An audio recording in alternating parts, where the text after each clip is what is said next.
უკვე რამდენიმე საათი აქტიური საგამოძიებო მოქმედებები მიმდინარეობს დამნაშავის დასაკავებლად. დღეს დაჯგუფება მხედრიონის ერთ-ერთი ყოფილი ლიდერი დოდო გუგეშაშვილი საკუთარ სახლში შვილთან ერთად ჩაცხრილეს. 33 წლის გრიგოლ გუგეშაშვილი ადგილზე გარდაიცვალა. ამ დროისთვის მამაკაცის ცხედარი ექსპერტიზის ბიუროშია გადასვენებული. კეთევან გრიგორაშვილი გვერდება ადგილიდან. სამხარაულის სახელობის ექსპერტიზის ბიუროსთან მიმყოფები ახლა სადაც გრიგოლ გუგეშაშვილის ცხედარს უტარდება ექსპერტიზა. გავრცელებული ინფორმაციით მას ჭრილობები ცეცხლსასროლი იარაღით თავის არეში ჰქონდა მიყენებული. ექსპერტიზის დასრულების შემდეგ კი მას სახლში გადაასვენებენ. ადგილზე იმყოფებიან გარდაცვლილის მეგობრები და ნათესავები, თუმცა ისინი მედიასთან კომენტარს არ აკეთებენ და არ საუბრობენ იმ გარემოებაზე, რა შეიძლებოდა გამხდარიყო მკვლელობის მოტივი.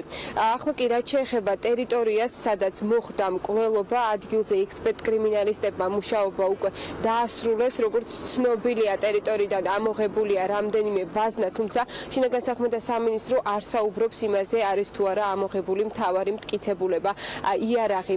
ასევე ჩვენთვის ცნობილია, რომ დაკითხვაზე ეტაპობრივად გადაყავთ იმ კორპუსის მაცხოვრებლები, რომლებიც უშუალოდ იმ კორპუსში ცხოვრობენ, სადაც მკვლელობა და დაჭრა მოხდა. ჩვენ შევძელით გავსაუბრებოდით ერთ ქალბატონს, რომელიც იხსენებს, როგორ ჩამორბოდა მე-13 სართულიდან მე-11 სართულზე დაჭრილი დოდო გუგეშაშვილი და დახმარებას ითხოვდა. ასევე სავარაუდოდ ამ ქალბატონმა დაინახა სავარაუდო მკვლელი, რომელიც კიბეზე ჩამორბოდა. ეს არის ის ინფორმაცია, რასაც გვაწვდიან ადგილობრივები. უმეტესობა მათგანს არც სროლის ხმა გაუგია და ვერ საუბრობს იმაზე, თუ რა მოხდა დიღმის მასივში. როგორც უკვე აღნიშნე, ტერიტორიაზე ექსპერტ კრიმინალისტებმა უკვე დაასრულეს მუშაობა, თუმცა სამართალდამცველები ადგილზე ისევ რჩებიან და ტერიტორია ყვითელი ლენტით არის შემოსაზღვრული.